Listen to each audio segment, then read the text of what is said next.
Kasi nung katulong niya, hati sila, lalabas ang gasto. Eh ngayon, ang naging sitwasyon, yung itong nag-aalaga ay wala namang pagkukunan. Yung hindi maghahanap buhay eh nagugutom. Eh ngayon, inipisa na nila. Eh ngayon, bumabali ngayon ng pambili ng Gamit. pero meron ay nadinig, bumabali pambili bigas eh. Sabi hindi ba nakatapakis ko. Sige, tabi ang alaga niyo. Ngayon, bumabali siya ngayon. Pambili ng gamot, pang herbicide. Oo. Dahil kung gugusarin niya, hindi nakabuti. hindi niya kayang agarin yung damo dahil yung damo matatago na rin siya. Baging na, tapos nakabalot na yung Oo. kalamansi.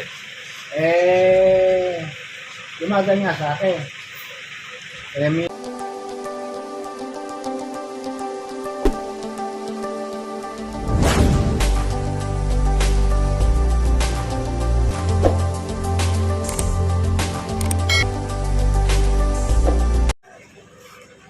Magandang hapon po sa inyo mga katribian. Doon po sa mga nag-comment po natin ukol po doon sa porsyentuhan, wala po kami pinasasama po doon sa bagay po na yun. Kasunduan po yun noon tauhan tsaka po ng amo. Hindi po namin sila pwedeng kwento dahil sila po ang nag-agree. Ngayon, bilang kami po ay nagtuturo sa kalamansi para sa porsyentuhan, sinasabi namin kung ano yung maganda para hindi argabyado yung laborer tsaka po yung may-ari. Para silang kikita ang laborer, kikita naman po yung amo. Kaya lang, depende rin yun doon sa inyong mapagkakasunduan. Tatay, ano po yung masasabi niyo doon sa kwan na yun? Sa vlog natin na yan. Sa kuha kasi, sa Porsyentuhan. Sa porsyentuhan. Meron kasi ganito sa porsyentuhan. Yung, halimbawa, sa 100, ang magiging porsyento nitong Laborer. 5% 20%. Ang gastos doon sa may-ari.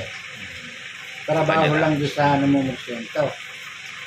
Ngayon, may paliwanag naman ako sa kanila. May nagtatanong, paano kaya halimbawa, yung kalamansi kahit witasin na,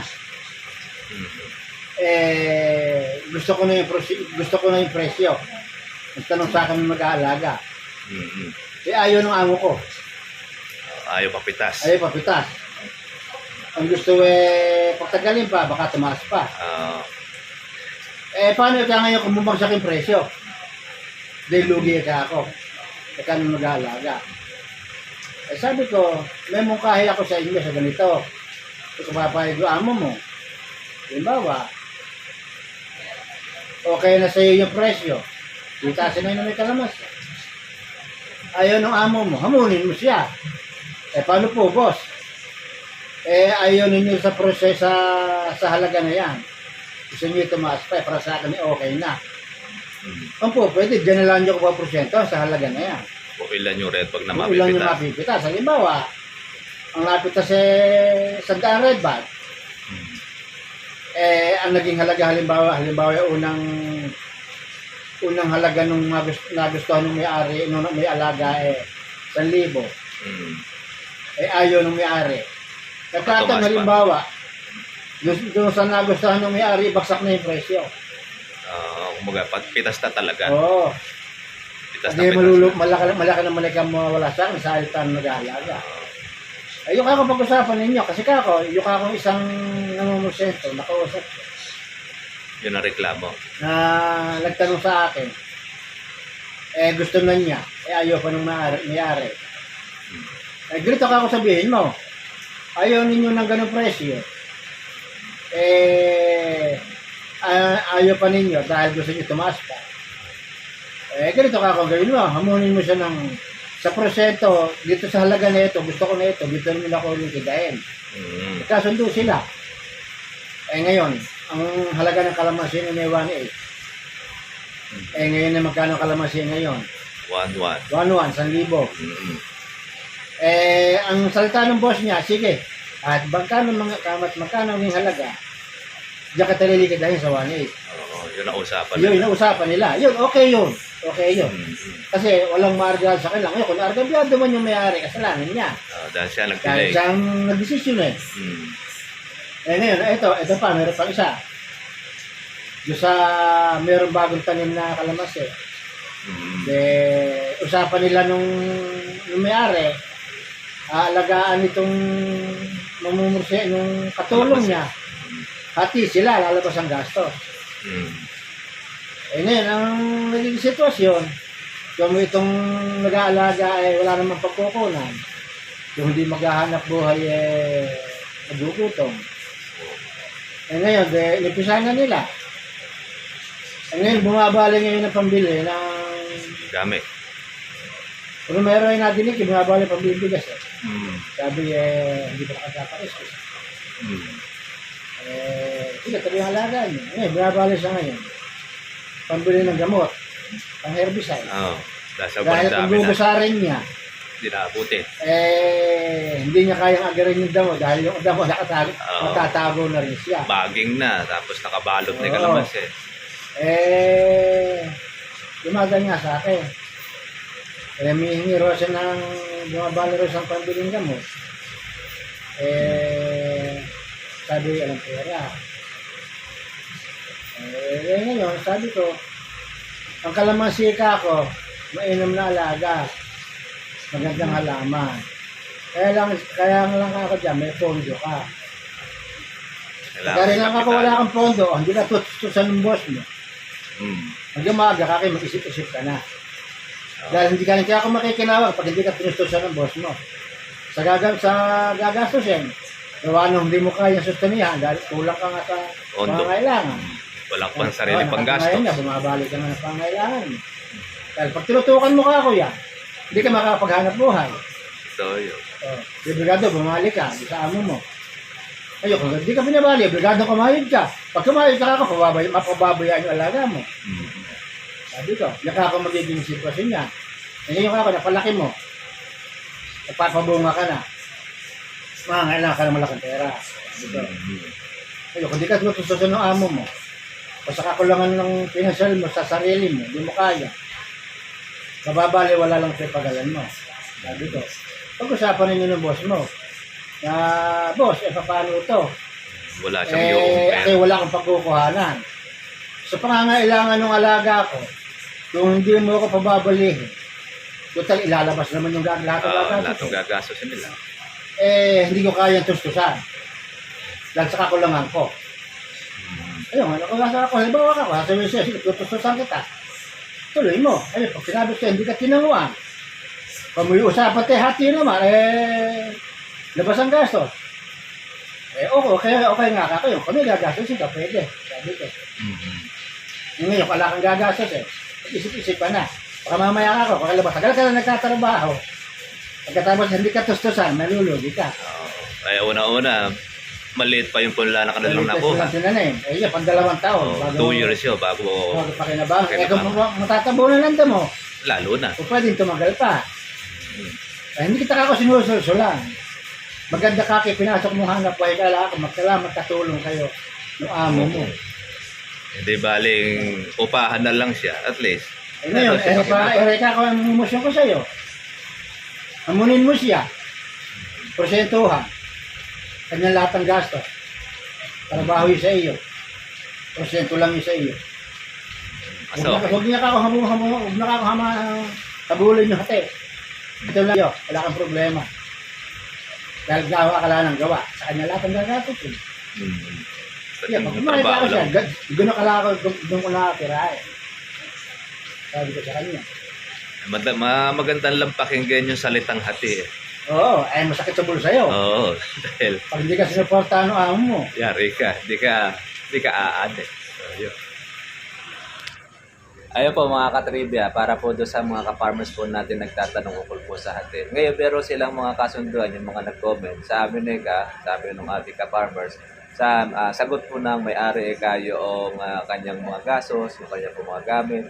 Sa sagot lang namin yung labor, pero meron siyang regular po na sahod na ginagawa. Okay lang naman po yun dahil yun po ang inyong, kumbaga, yung kasunduan, walang problema po doon. Ngayon, doon sa mga nagporsyento, sa amin ganun din. Sagot ng may-ari yung kanila pong gastos, yung trabaho, pati na rin yung gagamitin sa kalamansi, basta may pag-ani, doon lang ka magpo-porsyento. Okay po yun.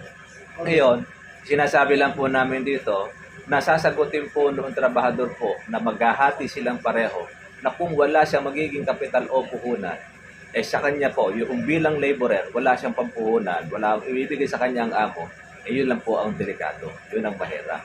Kaya baka kung mamaya dumating po yung point, merong mangyari sa inyo na gano'n na maganda lang pakinggan yung 50-50 yung batian. Pero sa dulo nun, mahirap. Kailangan doon may puhunan ka. Oo. O pa isa pang ko sa porsyentuhan. Halimbawa, kumusta sa 100 red bag, iaalis muna yung upang pitas bago kayo magporsyentuhan. Dahil di na sa iyo yun eh. Kasi yung upang pitas, hindi na sa may-ari yun. Bakit kailangan pang porsyentuhan doon sa nag-alaga? Yung kung ano yung mga tira, wala yung maging gross. Nilabas na yung upang pitas. Halimbawa, upang pitas 1,000. Tatanggalin na yun. Gala na yung 1,000 tinanggal na yun. Kaya matitira, halimbawa, ipinagbilang. Yun, doon sila magpupursenta kung gano'n man yung natira. Kaya alis muna yung upang pitas.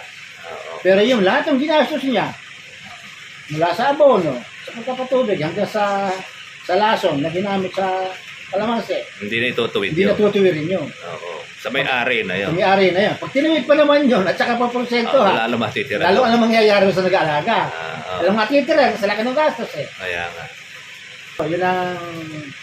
Yun ang pinuka namin sa porsyento ha. Kumbaga doon sa porsyentuhan, yung may-ari, dadamahin mo rin yung kalagayan ng trabahador mo. Oo. Yun ang konya. Lalo nga, yung may-ari, hindi naman niya kayang alagaan. Kahit ang may pondo siya, kailangan din niya katulong niya. Oo. Saka yun ang magbabantay, yun ang magkukwante. Yun ang mag-aalaga niya para sa kanya. Kasi pag-interesa niyang kumita ng maganda, para maganda yung mag-ianin niya, maging pakinabang niya. Susumikapan niya yun, Oo. babantayan niya. Doon kumpara natin doon sa upahan. Sa upahan kasi wala sa pakialam siya inalagaan niya, basta upahan mo sa gagawin niya. Kung iutos mo, ilang gagawin niya. Oo. Pag natapos na yung kanyang Tapos yung gumawa, wala na sa upa mo pakialam na lang. sa iba. Totoo Dahil yun. iaasahan lang niya yung upa mo. Mas magaling yung porsentuhan kaya sa upahan. Kasi doon naman sa may porsyentuhan, all around yun. Basta't sa ikabubuti na ikagaganda ng kalamansi. Oo. Interesado kasi siya gumanda yun para maganda yung porsyento niya. Yung upaha, diba? Sabi mo, damuhan mo yung kalamansiya. Nagdamoy, meron pwede ibang gawin yun. Hindi niya gagalasan pakialam doon. Basta, kung inutos mo, ilang gagawin yun. Yun, baga sa ko, dikta lang yung kung Oo. ano. Ngayon, yung numumorsyento, lahat ang pwedeng gawin yung makita niya, gagawin niya. Kahit hindi mo Pagpapaganda. Mas nakakamenos pa siya doon sa upahan kaysa doon sa kuwan, doon sa porsyentuhan, kaysa doon sa magiging upahan. Ayun, gano'n.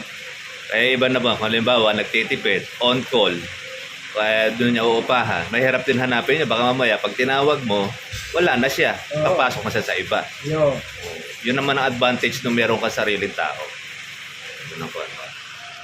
Mga katribya po, share lang po namin sa inyo yung pukol po rito sa amin. Although merong iba-iba pong mga kuwan sila, yung mga style o kondisyon, pero nung kondisyon niya, hindi lalabas yung upang pitas, kasundo sila, wala tayong problema doon. Kung ano man yung naging percentage sila, kung 50-50, kung sambawa sa may-ari, sagot niya ang gastos, pagkatapos ay yung magkatrabaho ay 50, abay, napakaswerte naman po noong trabaho pagka gano'n. Aragabyado ka naman nun yung owner na. Mas lalabas no, mas kuwan pa yung nagtatrabaho. Siya magiging boss ngayon. At owner lang yung naghihintay ito. Kasi nangyari, baliktad ang po nun. Sa halip na siya ang porsyentuhan mo, kay 50-50, sa'yo lahat ang gastos. Ayun. Kaya jackpot ka ako pagka mayroong ganong ang amo, jackpot ka ako yung laborer. Gaganon nakita niya. Kabanglasan na gano'ng amo. Opo. Kung nasa mag-interesa bumili sarili kalamansiya. Ayun. Siguro kung Wala na gano'ng amo. mas unang aasenso yung laborer kaysa doon sa amo. Kasi alam mo, wala siyang logi doon eh. Meron nga dito magka-porsyentohan sila. Ngayon, ang klase naman nila, pati yung upang pitas kasama porsentohan. Yun ang matindi. Pagkatapos, ang nagpapasya, yung nag-aalaga, hindi yung may-ari. Yun ang hindi maganda. Pero pa isa, pinag-aahentihan pa yung boss niya. Sa payo. Halimbawa, ang lakad na kalamansi 1,000. Kukunin ito sa boss niya ng 9. Tapos tatagayin pa niya sa upa. Sira na naman pumipitas. Mahal pa rin yung upa niya. O, yun ang Nataga pa matindi. siya sa upa. Mas mataas ang upa niya Kumpara sa sa iba. lakad ng upa sa paligid niya. Oo. Yun ang, kaya ngayon, anong nangyayari? Yung boss niya ngayon ang nangihiram sa kanya ng pinansyal, Pang-alaga. pang-alaga. Salit pa sa kanya manggaling. Yun Kaya ang alas yung suporta. Yun naman yun, mga time na yun, mga na-hypnotize. Yun. Siguro, kung akala nung ko, ano may-ari, okay, ang ganda niya alam. Mas malaki ang kinikita na o trabaho kapag paggawa ng bahay nakapagpaayos Oo. Pero yung may-ari, di mapagawa yung kanyang bahay o ano pa man. Ganun niya, dahil doon pa siya nanghihiram ng kanyang Meron pang kapital. malungkot yung nakaraan. Hindi pitasin yung kalamansi. Kung sabihin ng mga nakakikita, bukuha yun ng mga 200 pataas. Right ba? Iwan nata ang kalamansi. Nung panahon na yun, pitasin niya. Sabi niyo may-ari, pagpitas ta na. Salta ng may-ari. At kung medyo maliliit pa, lahat ng ulo lang pakuha ta. Para mabawas na yung Para gastos. makabawas na jacket ta. Ngayon, sa kanitong nag-aalaga, huwag muna, baka tumaas pa. Inimpindi yung kalamansi. Inimpindi ngayon. Ngayon, ang nangyari ngayon, nagtuloy yung babano kalamansi. Tuloy-tuloy na. Gumulang ng kalamansi hanggang sa nangahinog. Alam ba niyo kung magkano napitas? 400 lang at ang napitas, kalahati po yung nahinog. Ayun. Kaya kawawa yung may-ari. Sa Ganun ang kanya, nangyayari. Ang nasusunod, yung nag-aalaga, hindi mo. yun ang hindi maganda.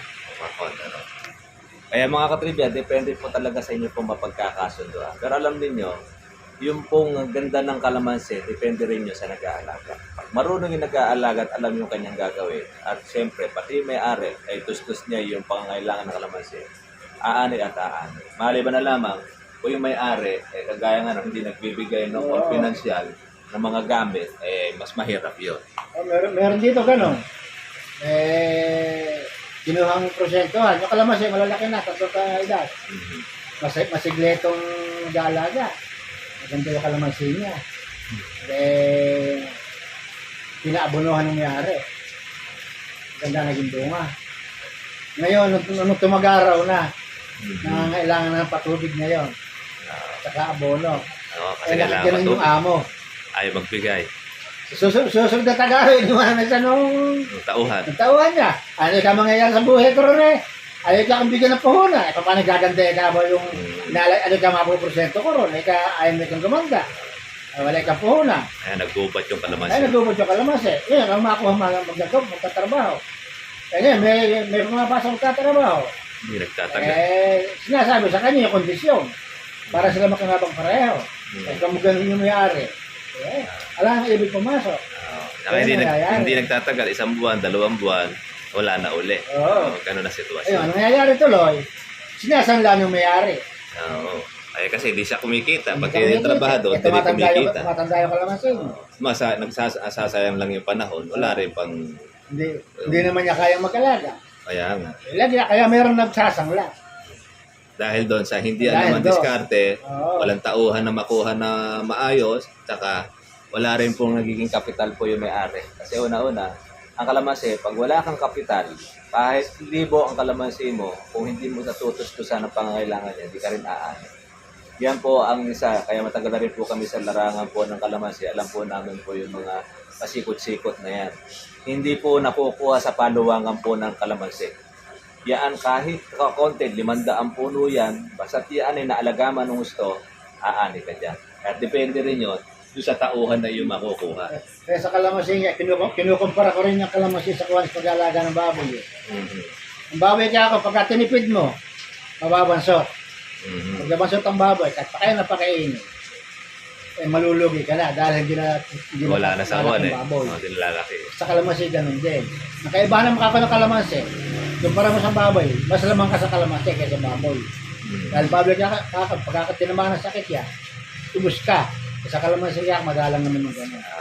Wala naman salo sa Kahit kalamansi. kumakalamidad ka sa kalamansi, meron ka pa rin maiiwan sa'yo. Hindi siya tinatamaan ng lapnos o ano pa man. Pagkatapos, tataas pa nga presyo. Pag nakalamidad, ang kalamansi, tumataas ang presyo. Talaga pagka yung time na panahon na mababa, August of September, expected mo na talaga yun. Wala naman yun. Panahon na yun bunga ng panahon. Saka 2 buwan lang naman yun eh. Mm. Pagkaraan naman nun halos Mataas na uli. mataas na presyo. 2 buwan lang naman yung mataras niya, kumbaga sa kuwan. Bumaba man yan, mga 7 to 800. Oo. Okay pa rin yun. May kita ka pa rin. Makikita ka. Kumpara mo talaga doon sa talagang Ngayon totally wala. kung halimbawa, nag-500 ay doon. Halos hindi ka nakikita ron. Oo. Pagka nag-500 sa rin ba. Kasi sa gastos. Pero pagka bunga naman ng tagulan nyo, kita mo pa rin. Pero sa tagulan naman, at nag-500, may kita ka pa rin. Oo. Dahil ala ka naman maraming gastos doon. Herbicide lang ang gastos, tsaka Oo, grass yun. cutter eh. Oo. Yun lang ang kuha mo doon eh. Yun lang. Ayan pa mga katribya, share lang po namin sa inyo ukol po doon sa porsentuhan para meron kayong idea kung yung kasunduan po noong laborer tsaka po ng amo ukol sa pag-aalaga ng kalamansi. Para at least meron dumating yung punto, papaano kung sagot niya yung ani doon sa pagitan. Sa amin naman kasi, pag ani sa pagitan, ano po ang batas naman doon sa atin? Dito sa amin, halimbawa, bakit tanim yung kalamansi? Yung pagitan, tatamnan nung nag-aalaga, di siya manghihingi ng pondor ng puhunan doon sa may-ari ng lupa, ng kalamansi. Aanihin niya sarili niya. Aalagaan lang niya yung kalamansi. Ngayon, pag nanghingi ka ng pondo, doon sa may kalamansi, maghahati kayo, lalabas ang Gastos. Ganun ang kondisyon dito. Ngayon, kung ayaw mo makialam doon sa Sa pagitan, pagitan. bibigay mo na rin sa mag-aalaga, yung magtatanim. Ang kondisyon doon, Sarili aalagaan mo. niya yung kalamansi. Wala kang problema rin sa kalamansi. Pagdating ng tagaraw, aalagaan, patutubigan niya yun. Hahawanin niya yun. Kasamahan ng gulay na tanim niya. Yung gulay naman, sarili na niya yun. Hindi mo nasuswelduhan Hindi mo yung na tao. susweldo ang siron. Kaya yun ang batas. Ngayon, pag dumating na halimbawa, yung kalamansi 2 taon na, namumunga na, mag-uusap na kayo ng panibago ron. Hindi na siya pwede magtanim sa pagitan. Mag-uusap na kayo, magkukondisyon na kayo sa porsentuhan. Ano, kung gusto nyo tumuloy Sa kontrata. porsentuhan. Yung ganun dito. At least yun, alam na mas maliwanag doon sa mga tauhan niya na yan.